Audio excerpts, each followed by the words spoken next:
Friends எல்லாருக்கும் வணக்கம். இது உங்கள் லக்ஷ்யம் பிரகாஷ் vlogs. இந்த வீடியோ என்னன்னு பார்த்தீங்கன்னா, குருவாயூருக்கு ஒரு 2 டேஸ்க்கான ட்ரிப்பு போயிருந்தோம். அதனோட வீடியோஸ் தான் இது. இது என்னன்னு பார்த்தீங்கன்னா,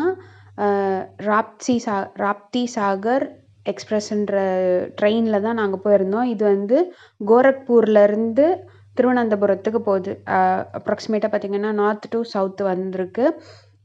இந்த ட்ரெயின் வந்து திருவனந்தபுரம் வரைக்கும் போகுது. இதில் என்னென்னா, நாங்கள் எங்கே இறங்கணும்னு பார்த்தீங்கன்னா, திருச்சூருன்ற ஊரில் நாங்கள் இறங்கிட்டோம். எங்களோட பிளான் வந்து அங்கே இறங்குற மாதிரி தான் இருந்தது. அதுக்கு தான் நாங்கள் டிக்கெட் போட்டிருந்தோம். நைட்டு வந்து சென்ட்ரல்லேருந்து 11 o'clock வந்து ட்ரெயின் கிளம்புது. நாங்கள் 10:30க்கெலாம் போயிட்டோம். 11:10க்கு கிளம்பிடுச்சு. ஏறியாச்சு. அவங்கவுங்க சீட்ஸில் எல்லோரும் செட்டில் ஆயாச்சு. இது வந்து நார்த்துலேருந்து வந்ததுனால நிறைய நார்த் இந்தியன்ஸ் தான் இருந்தாங்க. கொஞ்சம் அன்கம்ஃபர்டபுளாக இருந்தது. மற்றபடி ட்ரெயின் ஓகே தான் அப்படின்னு சொல்லலாம். பார்த்திங்கன்னா மார்னிங் 7 o'clock எழுந்துக்கும் போது பார்த்திங்கன்னா ரொம்ப வெளியே வந்து அழகாக இருந்துச்சு. நைட் ஃபுல்லாக பார்த்திங்கன்னா திருச்சி, கோயம்புத்தூர் அதெல்லாம் தாண்டிடுச்சு. மார்னிங் பார்க்கும் போதே பார்த்திங்கன்னா நியர்லி கேரளா கிட்ட போயிடுச்சு. அழகாக இருந்தது பார்க்குறதுக்கு. சீன்ஸ் எல்லாம் நல்லா பார்த்திங்கன்னா இந்த தென்னை மரங்கள்லாம் பார்க்குறதுக்கு நல்லா இருந்தது. அந்த ட்ரெயின் வந்து அழகாக வளைஞ்சி போச்சு. அது வந்து நிறைய படத்துலலாம் பார்த்துருப்போம்ல, அந்த மாதிரி இருந்தது. பார்க்குறதுக்கு நல்லாவே இருந்தது. அப்புறம் வந்து நிறைய உங்களுக்கு இங்கே வீடியோஸில் தெரியுதான்னு தெரியல, நிறைய அங்கங்கே மயில் இருந்தது. நிறைய பார்த்தோம் நாங்கள். இப்போ கூட அங்கே ஒன்று இருக்குது, இந்த இதுவில் உட்காந்துட்டு இருந்துச்சு. நிறைய மயில் அங்கங்கே நிறைய இருந்தது. இப்போ நடுவில் அங்கங்கே நிறுத்திட்டாங்க. ஏன்னா முன்னாடி போகிற ட்ரெயின் வந்து போனால் தானே நம்ம போய் அங்கே ரீச் ஆகிறதுக்கு. அதனால நடுவில் அங்கே கொஞ்சம் ஒரு 5 நிமிஷம் அங்கங்கே நிறுத்தி தான் போனாங்க. நல்லா இருந்தது பார்க்குறதுக்கு. அது நிறுத்தும் போது பார்த்திங்கன்னா சைடில் அந்த இதுவில் வந்து மான் இருந்துச்சு. பசங்க வந்து ரொம்பவே பார்த்து நல்லா என்ஜாய் பண்ணிட்டு இருந்தாங்க. மான் இருந்தது, யானை பார்த்தோம். கேரளானாவே மோஸ்ட்லி யானை. ஃபஸ்ட்டு கேரளானாவே நம்மளுக்கு ஞாபகம் வர்றது சபரிமலை ஞாபகம் வரும், யானை ஞாபகம் வரும், குருவாயூர் கோயில் ஞாபகம் வரும். யானை நிறைய பார்த்தோம். ஆல்மோஸ்ட் பார்த்திங்கன்னா நம்ம கேரளாக்குள்ளே என்ட்ரு ஆயாச்சு. நம்ம இறங்க வேண்டிய ஸ்டாப்பிங் பார்த்திங்கன்னா திருச்சூருன்ற இடத்துல தான் நாங்கள் இறங்குறது. ஆல்மோஸ்ட் அந்த ஸ்டேஷனும் வந்துடுச்சு. நான் இப்போ திருச்சூரில் இறங்கிட்டு அங்கே வந்து அங்கே இருக்கிற கோயில் பார்க்கலாம்.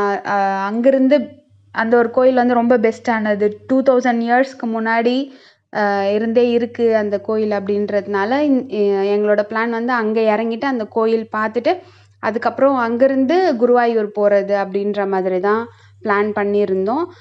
ஆல்மோஸ்ட் ஸ்டேஷன் வந்துடுச்சு. இப்போ இந்த ஸ்டேஷனில் பார்த்திங்கன்னா திருச்சூர் ஸ்டேஷனில் இறங்கிட்டு அங்கேயே வந்து நம்ம லக்கேஜ்லாம் வைக்கிறதுக்கு லாக் ரூம் இருக்குது.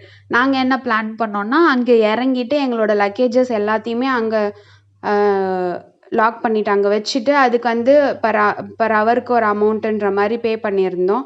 அந்த இடத்துல வச்சுட்டு அழகாக நாங்கள் வந்து எங்களோட ஹேண்ட்பேக்ஸ் மட்டும் என்ன கையில் கேரி பண்ணியிருக்கோமோ அதை மட்டும் எடுத்துக்கிட்டு, கிட்ஸுக்கு என்ன வேணுமோ அதை மட்டும் எடுத்துக்கிட்டு நாங்கள் அந்த கோயிலுக்கு கிளம்பிட்டோம். மார்னிங் பார்த்திங்கன்னா நாங்கள் ரீச் ஆனதே வந்து 9:30 10 o'clock ஆகிடுச்சு. திருச்சூர்லேருந்து 1 kilometer தான் வந்து அந்த வடக்கநாதர் அந்த கோயில். அது வந்து சிவன் கோயில். ஆட்டோவில் போயிருந்தோம். 1 kilometer தான் டிஸ்டன்ஸு. கேரளாவை பொறுத்த வரைக்கும் 11 o'clockலாம் வந்து எல்லா கோயிலுமே வந்து க்ளோஸ் பண்ணிடுறாங்க. ஸோ அதுக்கேற்ற மாதிரி நீங்கள் பிளான் பண்ணிக்கோங்க. நம்ம ஊர்லேயாவது 12 o'clock வரைக்கும் இருக்கும், 1 o'clock வரைக்கும் இருக்கும். பட் கேரளாவில் எல்லா கோயிலுமே 90% எல்லா கோயிலுமே 11 o'clock க்ளோஸ் பண்ணிடுறாங்க. அதுக்கப்புறம் வந்து 1 o'clock மேலே தான் 1 o'clock 2 o'clock மேலே தான் ஓப்பன் பண்ணுறாங்க. அதனால் வந்து அதுக்கேற்ற மாதிரி நீங்கள் பிளான் பண்ணிவிட்டு போனீங்கன்னா பெஸ்ட்டாக இருக்கும். நாங்கள் போகும்போது ஆல்மோஸ்ட் க்ளோசிங் டைம் 10:30 ஆகிடுச்சு. நாங்களே அவசரமாக தான் போனால் ரொம்ப அழகாக இருந்தது.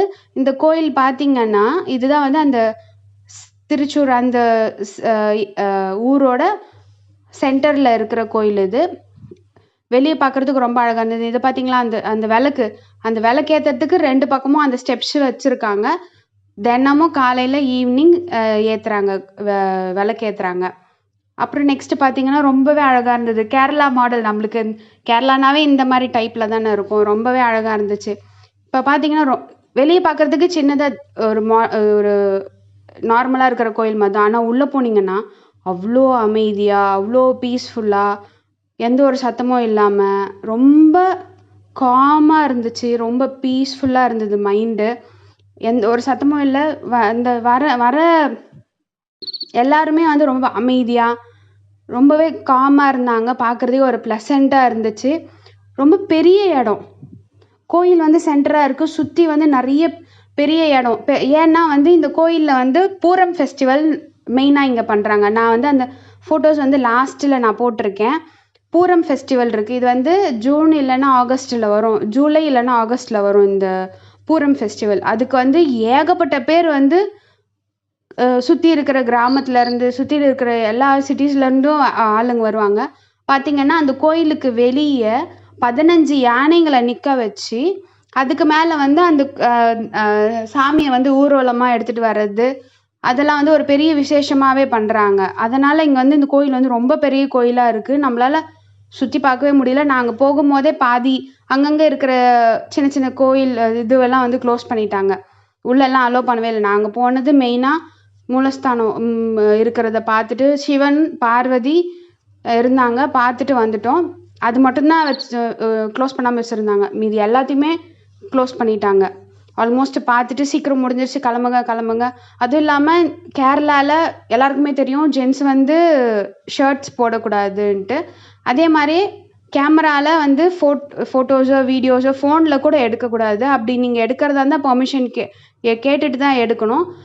இன்க்ளூடிங் அந்த ஹேண்ட் கேமரா வச்சுருப்பாங்க இல்லையா, அதுக்கு கூட நீங்கள் வந்து போலீஸ் ஸ்டேஷனில் போயிட்டு பெர்மிஷன் வாங்கிட்டு தான் எடுக்கணுமா. நார்மல் ஃபோன்ஸ்லாம் வந்து ஒரு சில இடத்துல அலோவ் பண்ணுறாங்க. ஆனால் கோயிலில் ஸ்ட்ரிக்ட்லி ப்ரொஹிபிட்டட் ஃபோன்ஸ். இதே நான் வந்து ரொம்ப மறைச்சி எடுத்துகிட்டு வந்தேன். இதெல்லாம் தான் அந்த ஃபோட்டோஸு. இதுதான் அந்த பூரம் ஃபெஸ்டிவலோட ஃபோட்டோஸு. பாருங்கள் எவ்வளோ அழகாக இருக்குன்ட்டு. இதுதான் வந்து மூலஸ்தானத்தில் இருக்கிற லிங்கம் எப்படி தான் இருக்குது.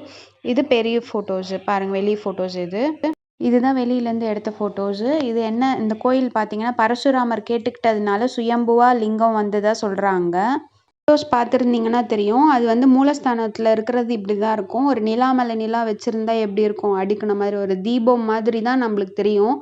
இதுதான் வந்து சுயம்புவாக வந்த லிங்கன்றதை தான் சொல்கிறாங்க. இன்னொன்று பார்த்திங்கன்னா இது வெளியே ஃபோட்டோஸ். இதுதான் கோயிலோட வெளியே. நெக்ஸ்ட்டு எங்கே போகணுன்றதை நாங்கள் சொல்கிறோம். வீடியோவை பாருங்கள். தேங்க்யூ.